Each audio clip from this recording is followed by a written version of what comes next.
And Are You Okay is a not safe for work podcast, so any young listeners are discouraged from continuing. However, we literally have no way to track that, so do whatever the hell you want and enjoy the show.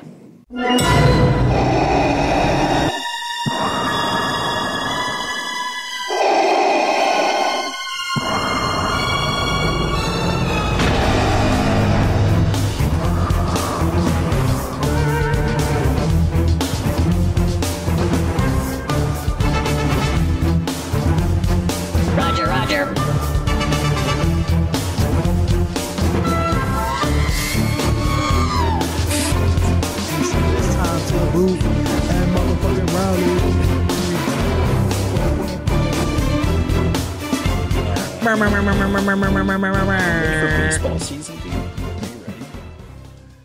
you ready? Oh my God! What? Corner, right? Yes, a week away. Close.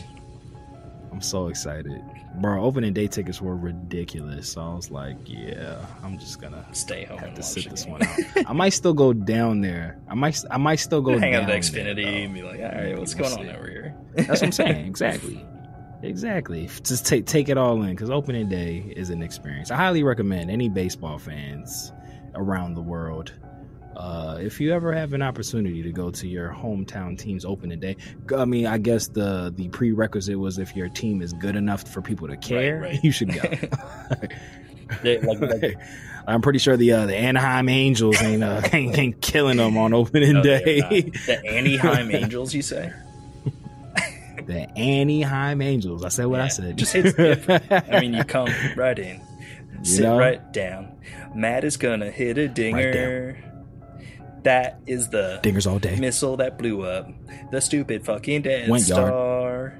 I am getting Oppo like worse at Boppo. ad-libbing. This shit is getting we're going old, but I think we'll keep it around because you are listening to Annie. Are Around. you okay? A Star Wars podcast. Tell him.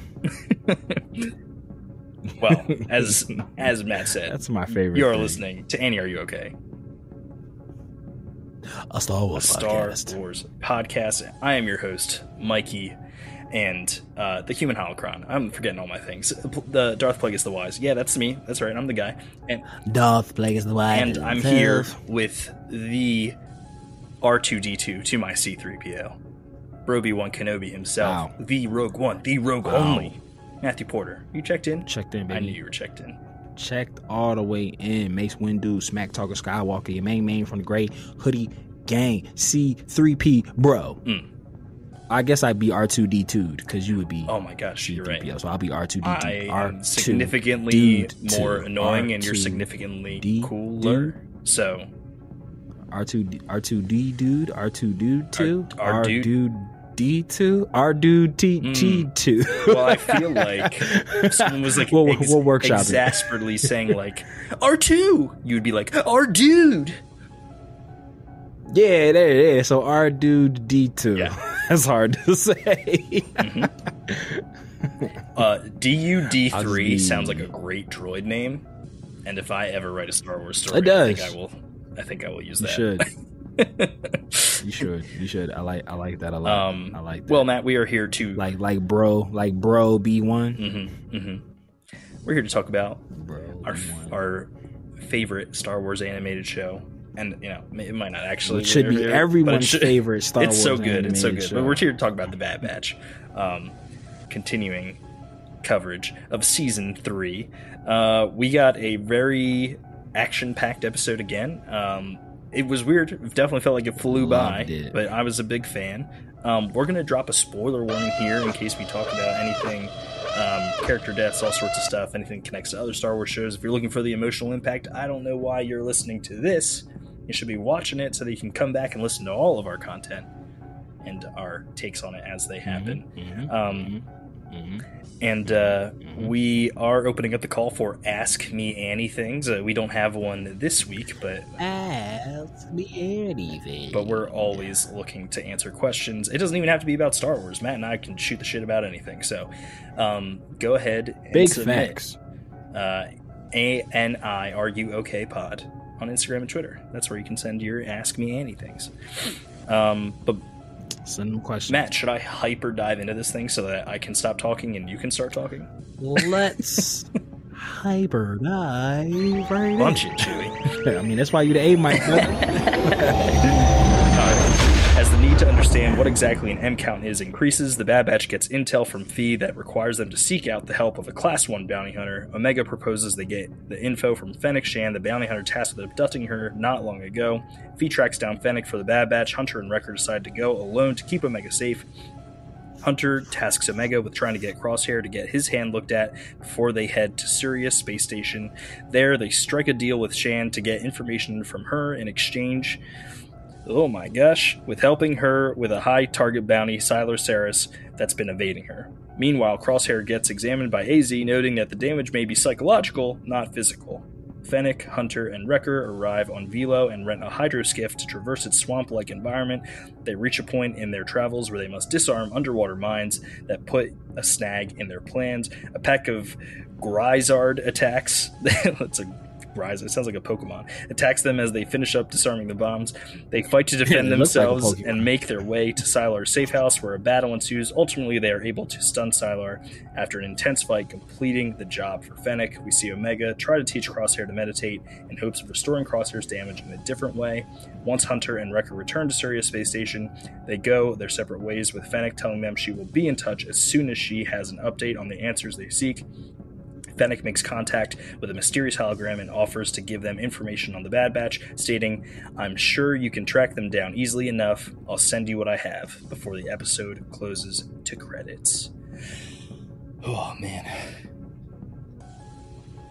I enjoyed this episode very, very, very much. I will continue to beat the drum that the Omega Crosshair relationship is the best part of this show, just hands down. It is certainly, and it's growing into something that I very much enjoy to see every week. It is further. So I'm now of two thought processes: processors. I don't know what the plural for processes. Like processes feels right. That either Crosshair is going to sacrifice himself for the good of the group, or the Batch is going to sacrifice themselves so Crosshair and Omega can get away. However that would work out, whether that's, you know, like a great escape from Tantus and they need to like blow up the door, kind of like we were talking about before. But I do see this sibling bond that is growing between Crosshair and Omega, like the emulation and just the time that they're spending together and her helping him like get like his head right. I could see them being like, hey, like this, the kid deserves a chance at a real life, like take care of her, take care of the kid, like type time. And like, especially with now that Omega seems to kind of be like attached to Crosshair's hip, he would be like, Hunter would be like, you know, that would kind of be like a final like, hey, yo, I'm trusting you with the most important thing to me. This is me showing you that I forgive you for all the shit. Like I wouldn't let you go take her if I didn't like see you in that light anymore. So I could see that being the thing that the two of them and Batcher obviously go off. Man, you really sunset. Fucked me up there, because I was like steadfast. Like, I was like, I'm convinced now that he is going to make a pivotal shot in the right moment to like save everybody, but it's gonna result in his death. Like that's where I was like leaning, but now I'm like, wow, that would be really good storytelling for Hunter to like let go, trust his brother because of the bond that they formed. I don't know, you got me feeling some type of way right now. I'm just saying, bro. Either way, I know I'm gonna be emotionally devastated. Thanks, Star Wars. God, why do they got to do this to us? But no, I mean, I love it, but I also dread it. I don't know if it's like intentional or if it's just like that's how it plays across. But I feel like because everybody's feeling it, it has to be intentional. There's just something just very like just genuine about their relationship, because it's like I feel like Crosshair is the only one who like views her, or well, they might now, but like their relationship has always been predicated. Oh shit! What if I just might have did a thing? Because like, yeah, they all met her at the same time on Camino, and she was just kind of like, "Well, the brain, you just did it." Tag along, but you know, Cross. God ain't wrong. What the fuck was he thinking? Like, but the rest of the batch, like we said before, has like the father-daughter, uncle-niece relationship because, you know, they watched her grow up. But Crosshair and Omega's formulative bond together was at a time where he was a prisoner, and even, I mean, they both were prisoners, but she was a bit higher up on the food chain than he was. Mm-hmm. He was in a really bad spot, fell from grace. So it's just like, I feel like because of that, he sees her as a peer, as an equal, it's like as a part of the batch. It's not like Clone Force 99 and Omega, like which I kind of feel like the other boys treat her kind of like yeah, you with us, but we're here to protect you. Like we're here to keep you. You're with us so we can keep you safe. Where Crosshair kind of feel like is looking at her like, no, like you're with us because you play a role in this team too. Like you're valuable. Like you're squad. Like you're Clone Force 99. You're not our little sister. Well, you're technically our older sister, but like you're not like the kid we got to protect anymore. Like you're a certified member of the team, and I feel like she appreciates that he allows her to, you know, be an equal. I mean, not an adult because she's a child, but doesn't. Yeah, exactly. Part of the batch. Part of the batch. Yeah, no, I enjoy it. I enjoy it quite a lot. It also, I think, it like lends to itself that like this is a storyline developing, but a theme that is also developed. You know, not just in. Oh, you know, Rachel and I actually talked about this, but like I think one of the things that Star Wars animation does so well is like, yeah, it introduces like a younger character, and maybe they're meant to be more annoying on the onset or like naive. And as they grow, you grow with them as the series progresses, and you see it. You know, it happened with Ahsoka, it happened with Ezra, now it's happening with Omega. But it also shows that Omega's the youngest of all of them too. But I think what they're saying every time they do it, that it is like, even though you're younger, like you can have an impact, you can make change. You don't have to be an adult to be doing these big, grand things. Yeah. And it should, I hope that like if there are kids watching, they're inspired that like, you know, like I have a say too, and you know, I might not know better and I'm learning, but like not everything that I have to say should fall on deaf ears. Like there's still things that I have to say that matter, and things that I want to do that, you know, can have an impact. And they continue, and I love that Omega. What am I making What am I making like a robot anime over here? No, but I think Omega. One of the things she says at the beginning of the episode, where she's like, Crosshair comes to her and is like, waiting there is not going to make them call you back any faster. But she takes so much responsibility for what happened to Echo and Rex's squad that, you know, she's feeling the full weight of these adult problems, and it's making her grow up really fast. And I thought that was a good thing to, even though the episode didn't center on her, we still got a lot of character development in just that single line. Yeah. And I feel like it's teeing us up that I'ma always give us our flowers publicly, but I feel like progressionally, yeah, we haven't like hit the exact story beats, but I feel like tonally and thematically, we've called so many things the episode right before it happens. Like we talked about, you know, like midichlorians and who was going to be the person to tell her about it, the conversation between Omega and Crosshairs through prison bars, their escape, like all that, how they were going to shotgun the group getting back together to focus on bigger themes of, you know, say like we called all that shit. And I feel like we're an episode again ahead.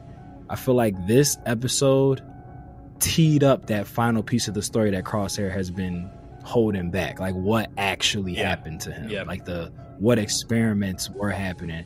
And I feel like this whole meditation, I feel like we're gonna start getting like flashback blips, like Crosshair. I feel like we're about to get like a Crosshair coming to grip with his demons, you know, Luke on Dagobah episode type situation. No, I like that. I like that. I don't know if it's necessarily, it might not be the whole episode. It could just be like his story beat in one of the episodes, like, or maybe just like kind of the start of it.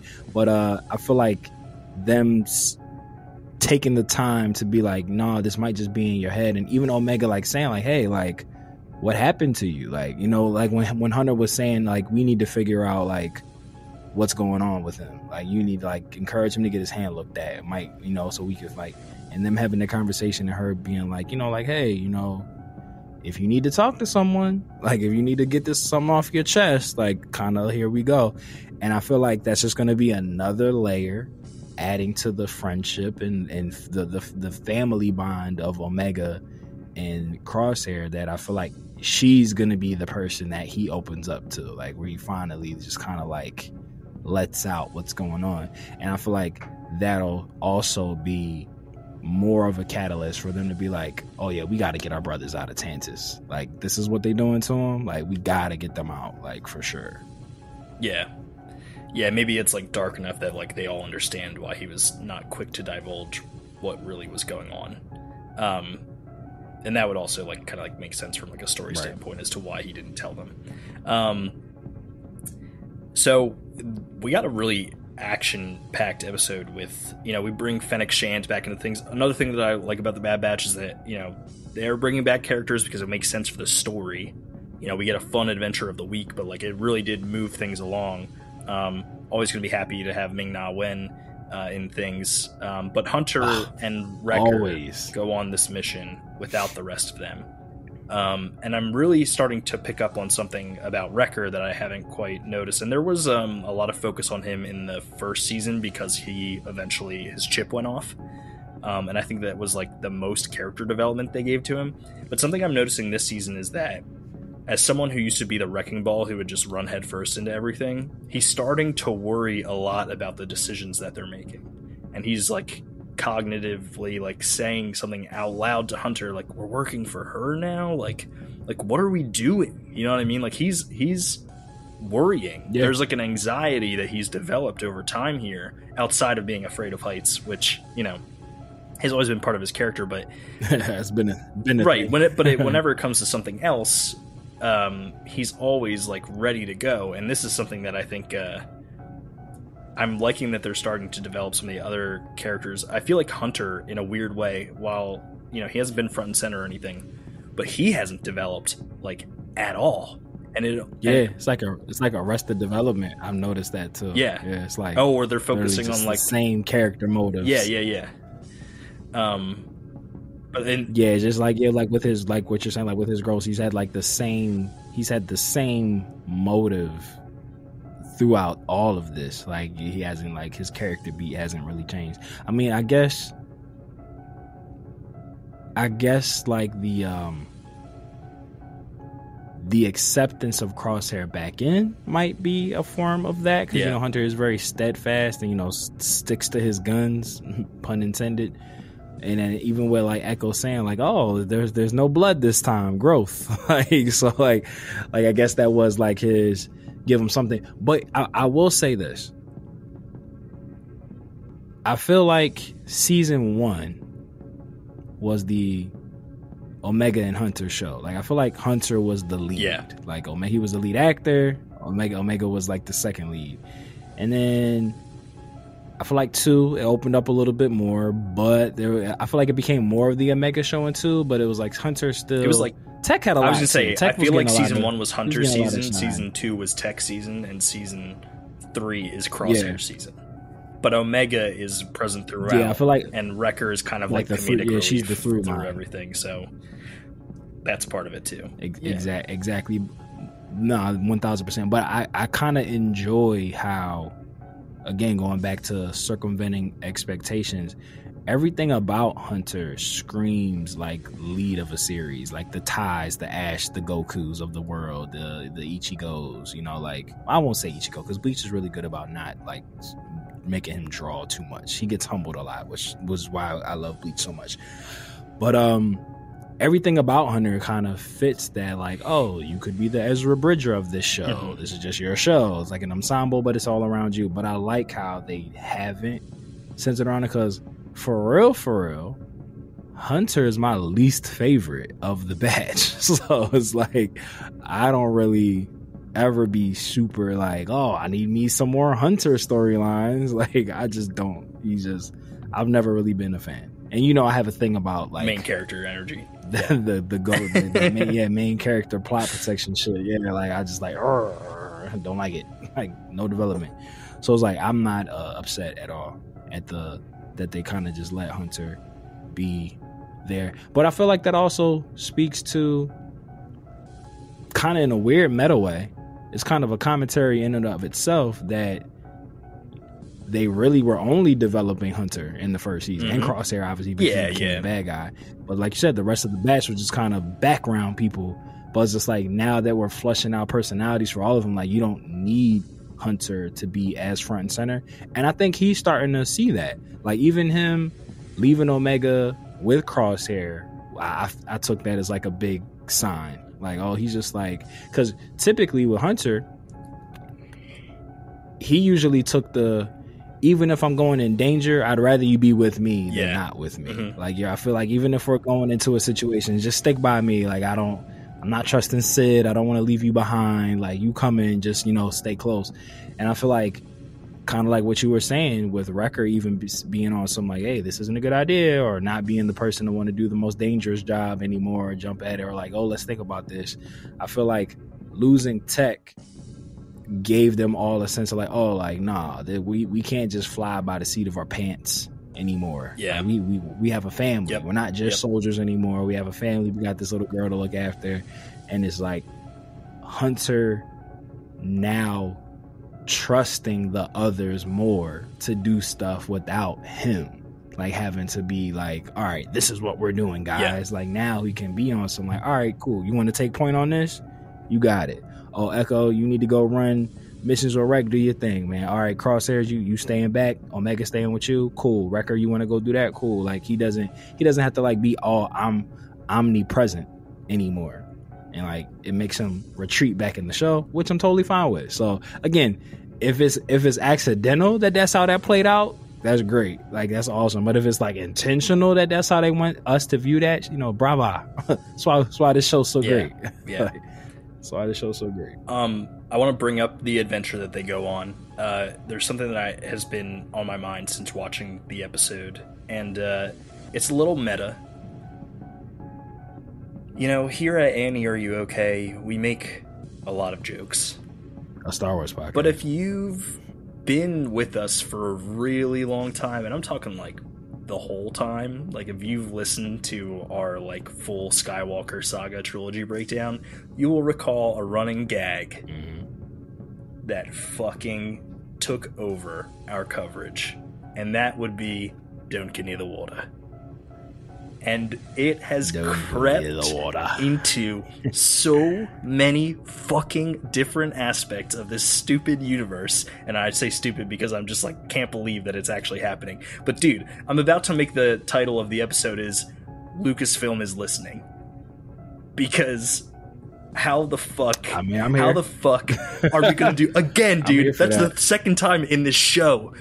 The first one in season 1, we're like, stay above the waterline. But come on. Like, when Fennec straight up is like, I wouldn't go in the water. It's like, that was the first thing I thought of was, don't get near the water. Thanks. Look, so true. Somewhere so true. Siebes is smiling, dude. He probably won't even watch this season for fucking another 2 years, but I know that he's he's rolling right now, dude. Nah, it's so funny for me, because like the genesis of that line touches near and dear to my heart, because it's like essentially that's what got me here. like that whole because as a parent with children, with small children that were the age of let's watch one movie a million times before we move on to the next one, Moana was a big repeat movie in my house. So when I somehow stumbled onto the fact that you were, doing a Star Wars podcast, and me being a big Star Wars geek, I was just like, oh, this should be awesome. And then it must have been the universe or divine intervention, but for some reason, that's one of the episodes that I listened to. And when you just started going on the rest of the Don't Go Near the Water, I was fucking dying hysterically. I remember messaging you. Yeah. Like, bro, this was fucking hilarious. Like the whole Moana bit.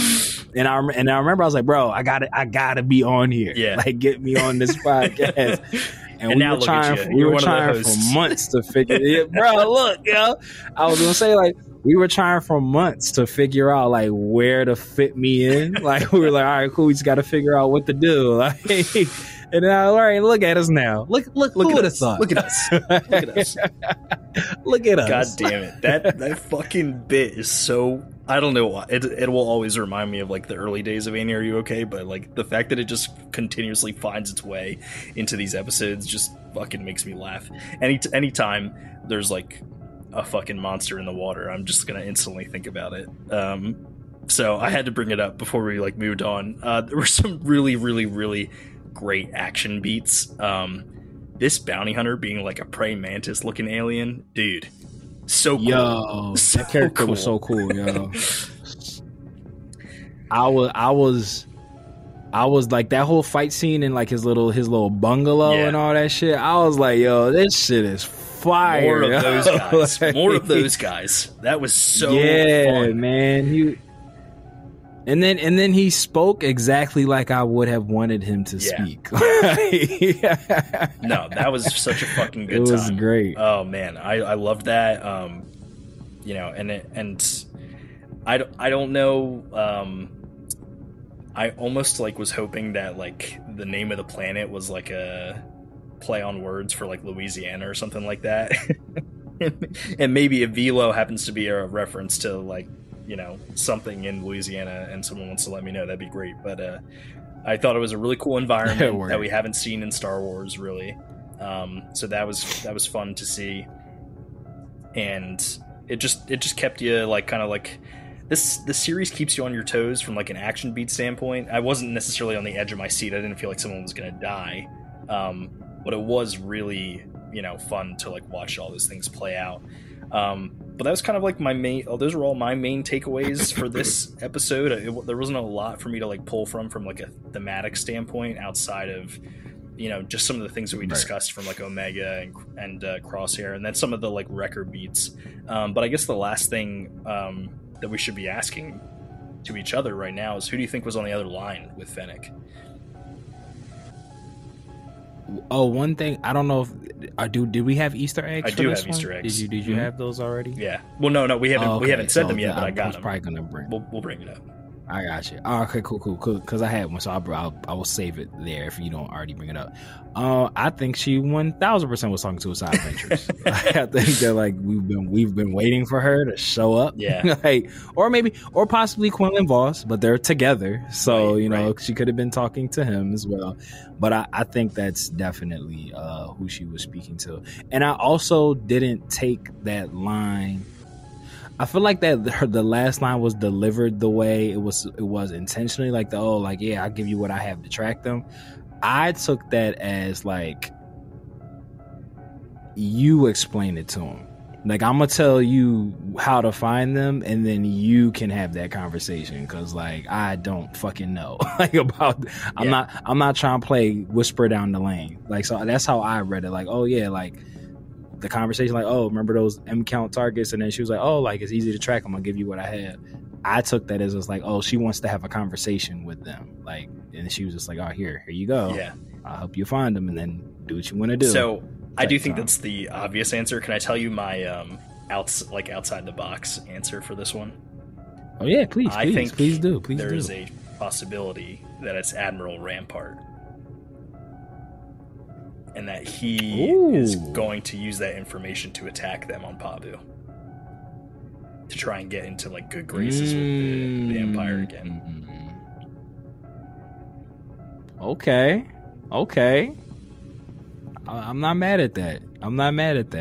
I guess for me, I just love Ming-Na Wen so much. She's just so awesome. Like, she's just so amazing.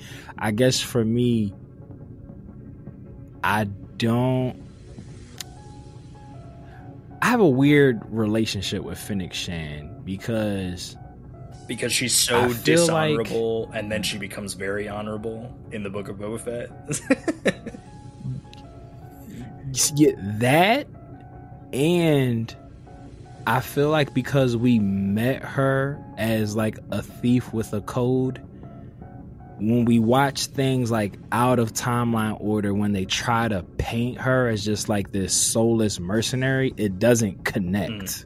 And it could just be because like Ming-Na Wen is so charming, and like it could be part of that. But it's like I just don't ever buy the Finnick only cares about herself shtick that they like try to like force feed us sometimes. Yeah. She talks a really tough game. It's like her, yeah, I feel you. Yeah, the thief with a heart of gold, or at least silver, at least the heart of silver. So it's just like it's hard for me. Like I feel like her selling them out is how they want us to believe she is, but it's just like that's not her MO. Like that's fair. That's fair. I definitely like mine thing is definitely like I think it's probably Asajj, but if I had to take a wild guess, I think that's my. I think Admiral Rampart is going to make his way into the season somehow. In what capacity, I don't know, but I think that there's potential for him. So yeah, why don't we, since we don't have a Ask Me Anything, just another reminder that you can send us your Ask Me Anythings to us on social media, Instagram and Twitter at AnnieAreYouOkPod. But we'll dive into the Easter eggs. So I only have 2, but did you want to say yours real quick, since you were very excited to talk about it?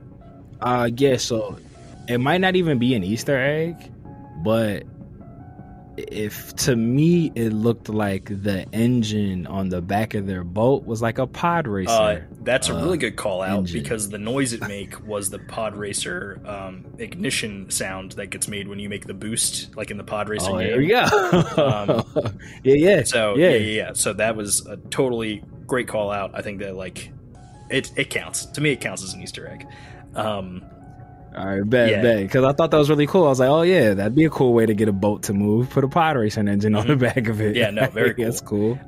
The other Easter eggs I have is the Sirius space station looks very similar to the wheel from LEGO Star Wars Freemaker Adventures. I know that a lot of people don't watch those, but I did. So they're actually really funny. Like, I highly recommend if you're looking for something like kind of funny but like Star Wars related to just throw on in the background. It's a fun little watch. And then Siler Saris, the praying mantis bounty hunter, is wanted by the Haxian Brood. Matt, you might recognize that because the Haxian Brood is the legion of bounty hunters that are tasked with hunting down Cal Kestis in the Jedi games.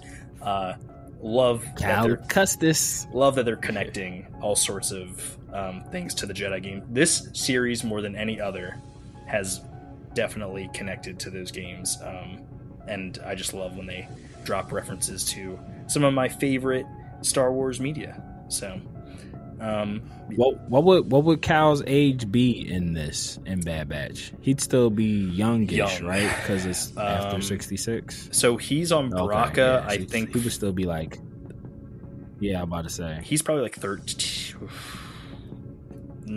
Depending on how many years it's been since the beginning of this series, he's probably like 12 or 13. Right, which was directly during 66. Yeah. Okay, yeah, I figured he was probably still young. Because I'm just trying to get him in here somewhere. Yeah, man. I don't think he'll show up in this show, but I'm hoping Cameron Monaghan plays him in something. It'd be great. He has to, yo. Like that's just such a wasted opportunity to not. It's like, especially having it, and I know most games are kind of like taking this whole Avatar 3D capture movie as a game type of scenario, but it's just like to not use him as Cal Kestis because they literally use his likeness. You could have just had him just voice a character for all that. Didn't have to be him physically. Mm-hmm. Like why have him be the literal embodiment of him if you weren't going to plan to use him in live action? I don't even know where I want him. Any of the characters from the Jedi games. I don't even know where I want him to show up. Like, there's part of me that's like, you know what? Shove his ass in Carbonite at the end of Jedi 3 and then have him show up in like the Mando timeline. Like, I don't care.